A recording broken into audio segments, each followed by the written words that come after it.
Hello everyone, welcome back to my channel. तो आज का जो वीडियो है वो है कि बहुत स्टूडेंट्स जो है मेरे ऑनलाइन क्लासेस में पूछते रहते हैं कि मैम हम लोग को यूजीसी नेट करना चाहिए, बीएड में जाना चाहिए। ओके, तो इसका मैं कन्फ्यूजन आज क्लियर करने वाली हूँ एक बहुत ही शॉर्ट वीडियो के साथ, जो मैं बहुत ईजिली एक्सप्लेन करूँगी ताकि सबका आपका जो डाउट्स वगैरह है वो क्लियर हो जाए। फिर भी इस वीडियो के बाद अगर आपके मन में कुछ क्वेश्चंस है, इंग्लिश में हो हिंदी में हो, आप कमेंट सेक्शन में पूछ सकते हो। ओके, तो पहले यूजीसी नेट के बारे में बता देते हैं कि यूजीसी जो नेट है वो आपका एंट्रेंस एग्ज़ाम होता है, ठीक है, जो बहुत जल्द इस जून महीने में होने वाला है। ओके, तो अगर हम लोग देखें तो नेट जो है वो आपका जून महीने में होता है, यूजीसी नेट, ठीक है, और वो बहुत जल्द होने वाला है, एडमिट कार्ड्स में निकलेगा। तो यूजीसी नेट आपको एलिजिबल कराता है असिस्टेंट प्रोफेसर्स के लिए, ठीक है, जो असिस्टेंट प्रोफेसर वाला जो करियर है उसके लिए आपको एलिजिबल कराता है। आप कॉलेज या यूनिवर्सिटी में आप अप्लाई कर सकते हो और सैलरी आपकी 30K से स्टार्ट होती है, मतलब प्राइवेट से। और जो आप प्राइवेट हो, गवर्नमेंट हो, कोई भी कॉलेजेस में आप अप्लाई करने के लिए एलिजिबल आप हो जाते हो। ये डिफरेंस समझ लेना। यूजीसी नेट आप क्लियर करने के बाद आपको डायरेक्टली जॉब मिलेगा ऐसा नहीं है, you have to again apply, बहुत सारे स्टेप्स होते हैं। तो यूजीसी नेट एक एलिजिबिलिटी आपको बनाता है कि या you are now eligible for the post, ठीक है। तो यूजीसी नेट से आपको दो चीज़ें होती है, एक है आप पीएचडी कर सकते हो अगर आप लोगों ने जेआरएफ ले आए यूजीसी नेट में, जिसको कहते हैं हम लोग जूनियर रिसर्च फेलोशिप, जिससे आपको डॉक्टर टाइटल मिलता है, ठीक है। तो अगर आप जेआरएफ ले आए तो आप पीएचडी कर सकते हो। ओके, उसके बाद आप अगर असिस्टेंट प्रोफेसर, अगर आपको जेआरएफ नहीं मिला तो आप लेक्चरर के लिए आप क्लियर हो जाओगे, ठीक है, एज ए लेक्चरर आप एलिजिबल हो जाओगे, तो आप असिस्टेंट प्रोफेसर के लिए अप्लाई कर सकते हो। अब ये जो यूजीसी नेट है, ठीक है, यूजीसी नेट प्लस पीएचडी, जिन लोगों ने दोनों ही किया हुआ है, मतलब फॉर एग्जांपल जिन लोगों ने यूजीसी नेट किया लेकिन उन लोगों को जेआरएफ नहीं मिला, दो चांसेस हो सकती है। तो इस तरीके से मैं समझा देती हूँ कि सपोज़ दो कंडीशंस है, आप समझो। एक इंसान है जिसने यूजीसी नेट क्लियर कर लिया, ठीक है, और यूजीसी नेट में उसको मतलब जेआरएफ मिल गया, तो वो डायरेक्टली एलिजिबल हो गया पीएचडी करने के लिए, तो उसने पीएचडी भी कर ली, तो उसके पास क्या हो गया है, डॉक्टर टाइटल मिल गया है। तो वो अभी डायरेक्टली जो है असिस्टेंट प्रोफेसर के लिए वो ऑलरेडी सूटेबल हो चुका है। तो आप पीएचडी इस तरीके से कर सकते हो यूजीसी नेट में जेआरएफ लाके। दूसरी चीज़, तीन चीज़ें हम बना लेते हैं, तीन कॉलम्स, ताकि क्लियर हो जाए। दूसरी चीज़, किसी ने यूजीसी नेट क्लियर किया है लेकिन उसको जेआरएफ नहीं मिला, होता है ऐसा, यूजीसी नेट क्लियर किया है, वो लेक्चर के लिए एलिजिबल हो गया, उसको जेआरएफ नहीं मिला, तो वो क्या करेगा, वो जो एंट्रेंस एग्ज़ाम्स वगैरह होती है ना, जो कॉलेजेस खुद का बनाता है एंट्रेंस एग्ज़ाम वगैरह, एंट्रेंस की हेल्प से उसने पीएचडी ले ली, उसको पीएचडी मिल गया और उसने फिर भी पीएचडी कर ली, लेकिन जेआरएफ नहीं है इसके पास। इसके पास क्या है, जेआरएफ टाइटल, डिफरेंस को समझना। इसके पास जेआरएफ टाइटल है लेकिन इसके पास जेआरएफ नहीं है, लेकिन इसके पास यूजीसी नेट का टाइटल है, उसने क्वालिफाई किया हुआ है यूजीसी नेट, ठीक है, तो उसने पीएचडी कर ली, इसके पास भी डॉक्टर हो गया। लेकिन अगर हम लोग वैल्यू की बात करें ना, अगर वैल्यू की बात करें तो इसका हमेशा हाई होगा, क्योंकि इसके पास जेआरएफ है, इसके पास एक टाइटल हो गया जेआरएफ। दूसरी चीज़, फॉर एग्जाम्पल आप लोगों ने यूजीसी नेट क्लियर कर ली, आप लोगों ने यूजीसी नेट क्लियर कर लिया, ठीक है, तो एक मिनट, हाँ, तो ये यूजीसी नेट आप लोगों ने, ये थर्ड सिचुएशन है, ऐसे भी स्टूडेंट्स हैं जिन लोगों ने किया है यूजीसी नेट, उन लोगों ने फर्स्ट अटैम्प्ट या सेकंड अटैम्प्ट में उन लोगों ने क्लियर कर लिया, क्योंकि 2 बार होता है एग्ज़ाम, जून में और दिसंबर में, तो ईजी है, क्लियर कर सकते हैं, नेगेटिव मार्किंग भी नहीं है, तो कंपेरेटिवली सीएसआई नेट से ईजी है। तो यूजीसी नेट अगर आप लोगों ने क्लियर कर लिया, आप लोगों को लेक्चरशिप का टाइटल मिल गया, ठीक है, आप लोग असिस्टेंट प्रोफेसर के लिए अप्लाई कर सकते हो, लेकिन आप लोगों ने पीएचडी नहीं किया है, तो आप लोग क्या करोगे, आप लोग डायरेक्टली असिस्टेंट प्रोफेसर के लिए अप्लाई कर सकते हो, अप्लाई कर सकते हो, ये याद रखना डिफरेंस, अप्लाई कर सकते हो। अगर इस चार्ट को आप ध्यान से देखो और आप सपोज कॉलेज के इंटरव्यू पैनल में आप बैठे हुए हो, ठीक है, आप इंटरव्यू ले रहे हो उन कैंडिडेट्स के, और आपको बोला गया है कि 3 कैंडिडेट है आपके सामने, ठीक है, आपके सामने क्या है, 3 कैंडिडेट है, 1, 2 एंड 3।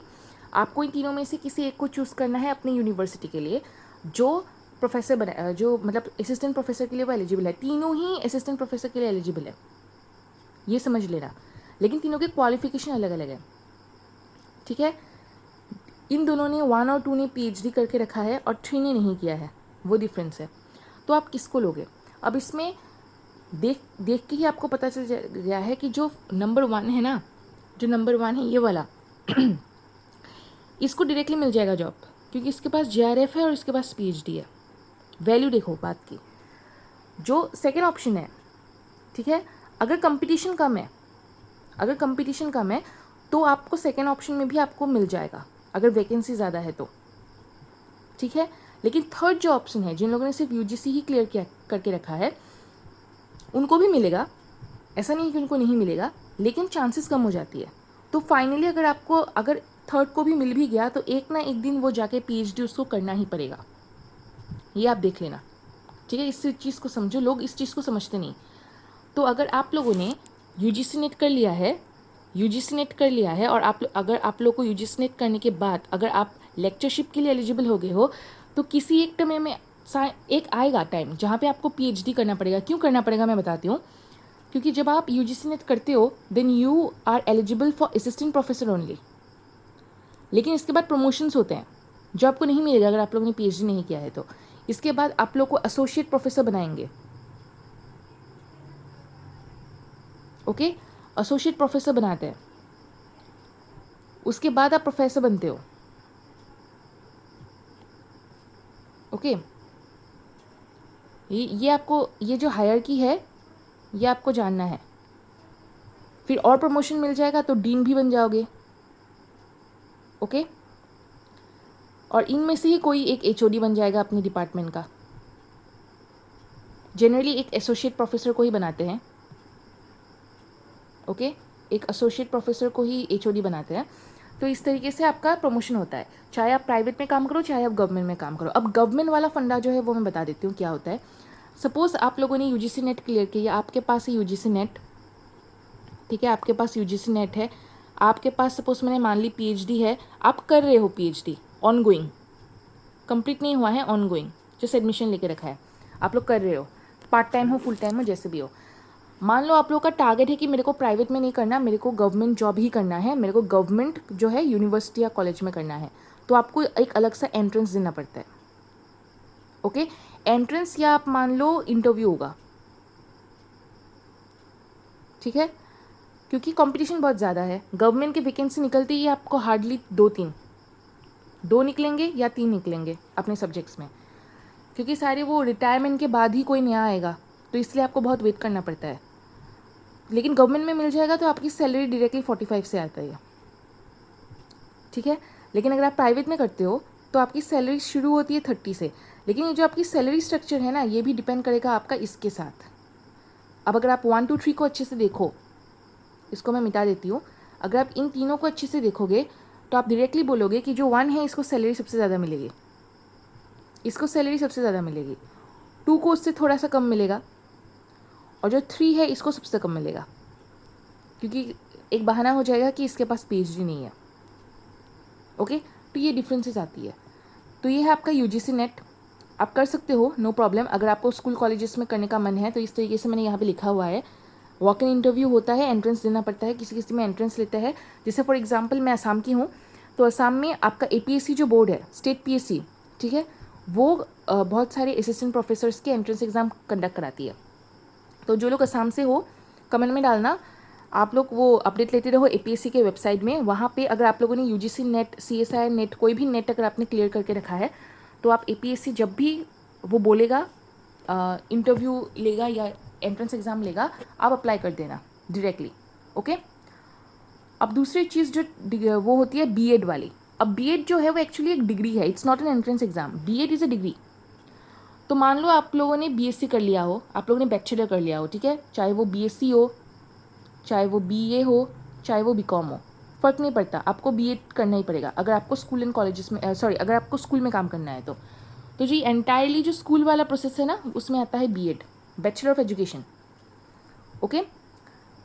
तो B.Ed आपको करना है, B.Ed के बाद आप M.Ed भी कर सकते हो, ठीक है, इसके भी फ़ायदे मैं बताती हूँ।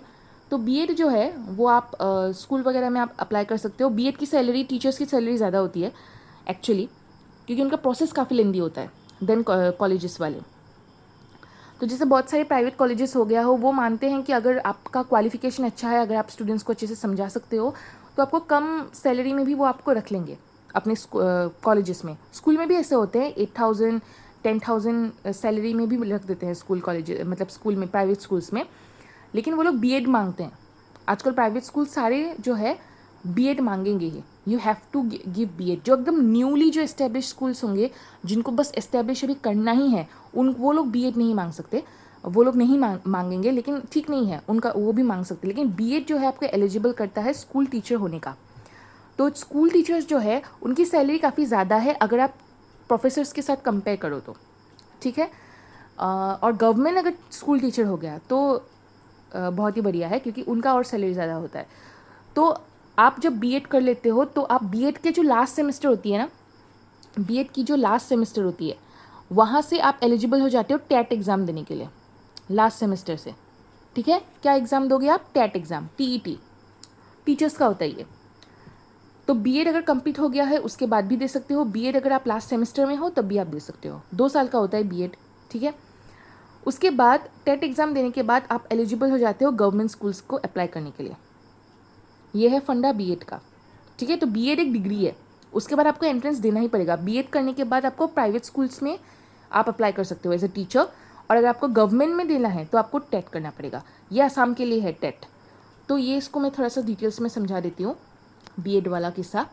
तो बीएड जो है, ठीक है, ये बीएड के लिए है, जिन लोगों को बीएड जानना है तो समझ लो, ताकि आप लोग डिसाइड कर सको। तो एक होता है आपका टेट, जो स्टेट का होता है, सब हर स्टेट का अलग अलग है। तो एक होता है आपका सेंट्रल टेट, ठीक है।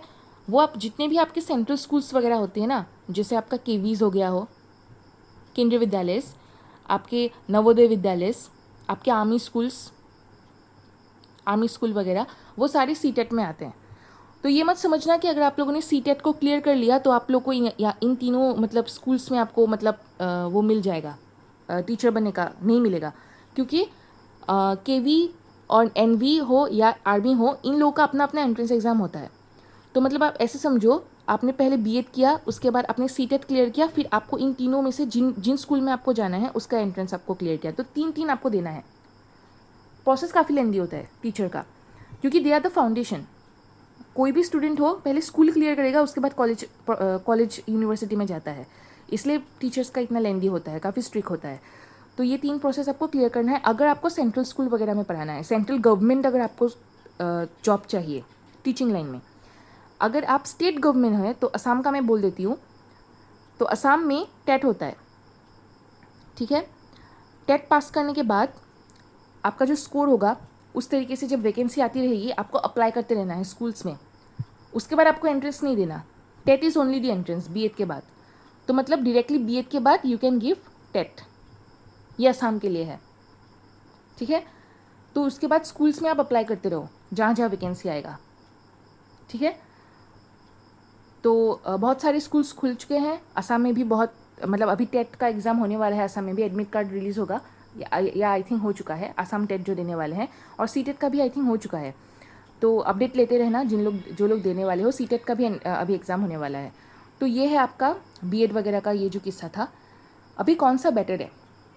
तो देखो, जिन लोग को स्कूल्स में काम करने, बच्चों के साथ डील करना है, ठीक है, वो लोग बीएड करो। जिन लोग को professor line, college line, university line में जाना है, वो लोग या पीएचडी वगैरह करने की अगर आपका मन है, then you can go for UGC net, ठीक है। अब बीएड का किस्सा ये है कि अगर आप लोगों ने ओनली बैचलर्स किया है, चाहे वो बीएससी हो, चाहे वो बीए हो, चाहे वो बीकॉम हो, और उसके साथ साथ आपने दिया है, क्या दिया है, बीएड, उसके बाद आप लोगों ने सेंट्रल टेट वगैरह जो है वो किया है, नहीं भी किया है फ़र्क नहीं पड़ता, प्राइवेट स्कूल्स के बारे में बोल रही हूँ।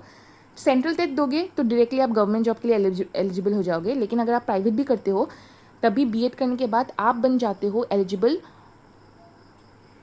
फॉर टीजीटी टीचर, टीजीटी जो पढ़ाएगा 6 to 10, ठीक है।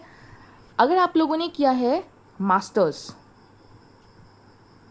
ठीक है, एमए हो, एमएससी हो, एमकॉम हो, फ़र्क नहीं पड़ता, उसके बाद आप लोगों का बीएड भी है साथ में, देन आप एलिजिबल हो जाते हो पीजीटी के लिए,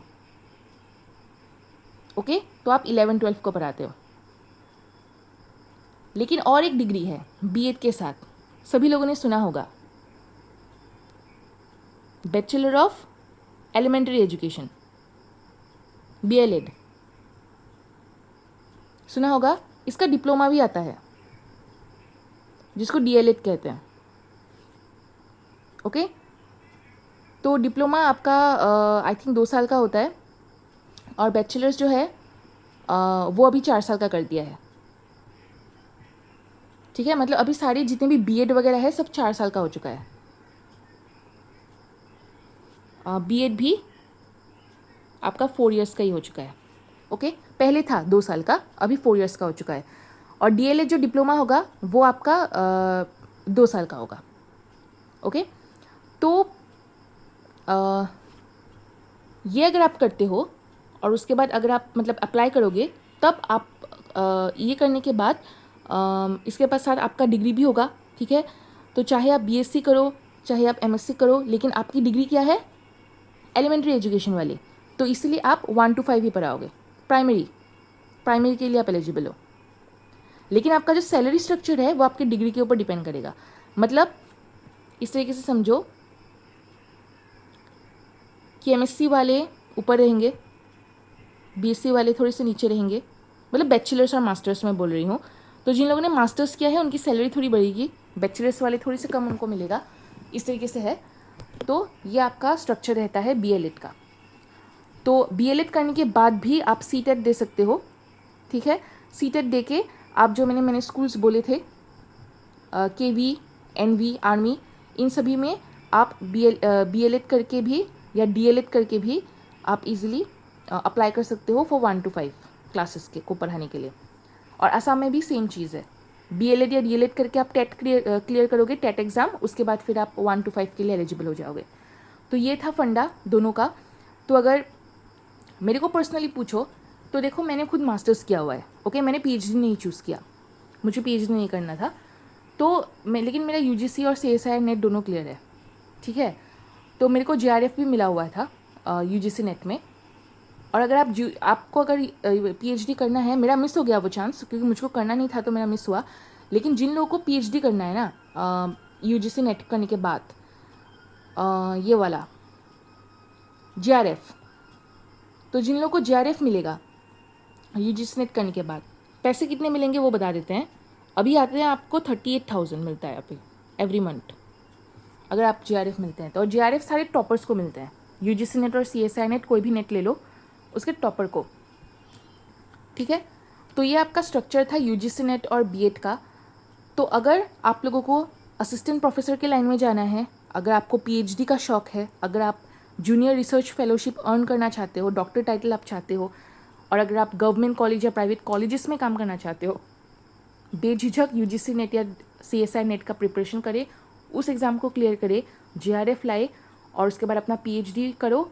उसके पहले भी आप as a like part time PhD करके भी आप जॉब करते रह सकते हो, इट्स नो प्रॉब्लम। तो ये आप इस तरीके से कर सकते हो। जिन लोग को स्कूल में काम करना है, ओके, जिन लोग को स्कूल में काम करना है, तो आप ये वाला लाइन चुनो। आपको एक डिग्री लेनी पड़ेगी बीएड वाला, जो अभी 4 इयर्स का हो चुका है। ओके, बीएड जो है वो अभी 4 इयर्स का हो चुका है, तो आप डिप्लोमा कर सकते हो जो 2 इयर्स का है। उसके बाद आप मास्टर्स किए हुए हो, बैचलर्स किए हुए हो, इट्स ओके। उसके साथ आपको ये बीएड करके आपको टेट एग्ज़ाम के लिए प्रिपरेशन करना होगा। तो टेट एग्ज़ाम के भी बहुत सारे चैनल्स हैं यूट्यूब में जहाँ पे आपको मिल जाएगा सिलेबस वगैरह जो पढ़ाते हैं। मैं उस लाइन की मैं वो नहीं पढ़ाती, तो टेट एग्ज़ाम का आपको सिलेबस मिलता है, वहाँ पे आप पढ़ सकते हो। सैलरी स्कूल टीचर्स की ज़्यादा है, गवर्नमेंट अगर स्कूल टीचर हो तो और ज़्यादा सुविधाएं मिलती है। तो ये था फंडा बीएड का और यूजीसी नेट का। तो आई होप इस वीडियो में सारे डाउट्स क्लियर हो चुके हैं कि किसका वैल्यू ज़्यादा है किसका कम है, तो ये माइंड में रखना है। तो इसलिए मैं बोलती हूँ जब भी आप यूजीसी नेट या सीएसआई नेट टारगेट करो, try to gain this JRF. ये जो आपका जेआरएफ है ना, इसको लेने की कोशिश करना है, आपका वैल्यू काफ़ी बढ़ता है। कि आप इस तरीके से समझो कि एक डिपार्टमेंट में 2 पुलिस ऑफिसर्स है। ठीक है, जेआरएफ का फंडा क्यों इंपॉर्टेंट है मैं बताती हूँ। 2 पुलिस ऑफिसर्स है, ठीक है। एक जो है वो पुलिस का जो एंट्रेंस एग्ज़ाम होता है वहाँ से गया है। पुलिस का जो एग्ज़ाम होता है, आप ले लो एसएससी जीडी, या CDS, ओके, वहाँ से गया है, तो वो इंस्पेक्टर बन चुका है अभी, ठीक है, वो पुलिस में ज्वाइन कर लिया है उसने। और एक होता है कि उसने सपोज ये हो सकता है कि SSC GD इसके लिए आपका मिनिमम क्या चीज़ है, ग्रेजुएशन चाहिए, राइट, आपका ग्रेजुएशन बस चाहिए। तो हो सकता है वो बंदा PhD भी करके रखा हो, ठीक है, हो सकता है वो उसने PhD भी करके रखा और उसका SSC निकल गया, GD या CDS निकल गया, उसको पुलिस में काम करना था और वो इंस्पेक्टर बन चुका है, रिस्पेक्टेबल जॉब है, मिल गया, सेंट्रल गवर्नमेंट जॉब। दूसरा पुलिस ऑफिसर है, उसके पास सिर्फ ग्रेजुएशन है, ठीक है, ओनली ग्रेजुएशन। तो इसके पास दोनों है, और एक है बंदा जिसके पास ओनली क्या है, ग्रेजुएशन है, ठीक है, और उसने क्या क्लियर कर लिया, आपका UPSC, और UPSC से उसको क्या मिल गया, IPS। अब ये जो बंदा जिसने UPSC क्लियर किया है, उसको वो क्या बन गया, इस इंस्पेक्टर का बाप। लेकिन फ़र्क देख लो, जो ये पुलिस एग्ज़ाम देके जो इंस्पेक्टर बना है उसके पास PhD का डिग्री है, लेकिन जो ग्रेजुएशन किया है, जिसके पास ओनली ग्रेजुएशन था, वो UPSC क्लियर कर लिया। So it depends on what exam you clear, ठीक है। तो इसलिए अगर आप UGC, ये मैं उनके लिए बोल रही हूँ जो UGC या CSI नेट को टारगेट करके रखा है। अगर आप लोगों ने UGC या CSI नेट को टारगेट किया है, देन आपको क्या करना है, यू हैव टू टारगेट आपका JRF। ये दिमाग के अंदर डाल लो, JRF अगर आ जाएगा तो कोई रोक नहीं सकता आपको, चाहे आप PhD करो या ना करो, ओके, क्योंकि आपका वैल्यू ऑटोमेटिकली बढ़ जाता है। अच्छा, UGC नेट का टॉपर है, JRF मिला है, बस काम ख़त्म उसी में, ठीक है। सो टारगेट JRF। एक अटैम्प्ट में अगर UGC लेक्चरशिप मान लो ये वाला क्लियर हो गया, आपको JRF नहीं मिला, ठीक है, इनमें से एक क्लियर हो गया, आपको JRF नहीं मिलता है, सेकेंड अटैम्प्ट में JRF लेने की कोशिश करो, अनलिमिटेड अटैम्प्ट है, अपने आप लाते रहो, okay. So this is what the difference between B.Ed and UGC या CSI net, okay. I hope this video helps you. Thank you and subscribe.